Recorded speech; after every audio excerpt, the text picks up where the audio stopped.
Facebook যেভাবে সবাইকে গণ আকারে কন্টেন্ট মনিটাইজেশন দিছিল, এখন আবার কিন্তু সবাইকে গণ আকারে পেজের প্রোফাইলে সাম ইস্যু ধরিয়ে দিচ্ছে।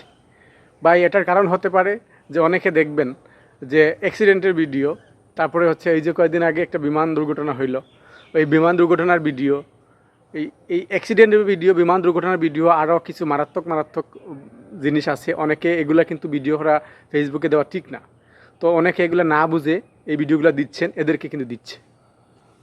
আর হচ্ছে দেখবেন অনেকের একটা টপিক আছে শুধু যে আমার ভিডিওতে কমেন্ট করুন, ফুলের ভালোবাসা নিয়ে যান, আমার ভিডিওতে কমেন্ট করুন, এঙ্গেজমেন্ট বাড়িয়ে নেন, আমার ভিডিওতে কমেন্ট করুন, ফলোয়ার বাড়িয়ে নেন। এই বিষয় নিয়ে এই টপিকে নিয়ে যারা ভিডিও বানান, শুধু কন্টিনিউ দেখবেন কিছু লোক আছে শুধু এই ভিডিওই, শুধু ওনাদের প্রোফাইলে হোক পেজে হোক শুধু এইগুলোই ভিডিও আছে, এছাড়া কোনো ধরনের ভিডিও নাই। যারা এগুলা করতেছেন এদেরকে কিন্তু ইস্যু ধরিয়ে দিচ্ছে। তাই ভাই সাবধান থাকবেন, ফেসবুকের নিয়ম কিন্তু খুব কড়া, ঠিক আছে? সাবধানে কন্টেন্ট বানাবেন, ভালো কন্টেন্ট বানাবেন, শিক্ষণীয় কন্টেন্ট বানাবেন, ভালো তথ্য মানুষকে দেবেন।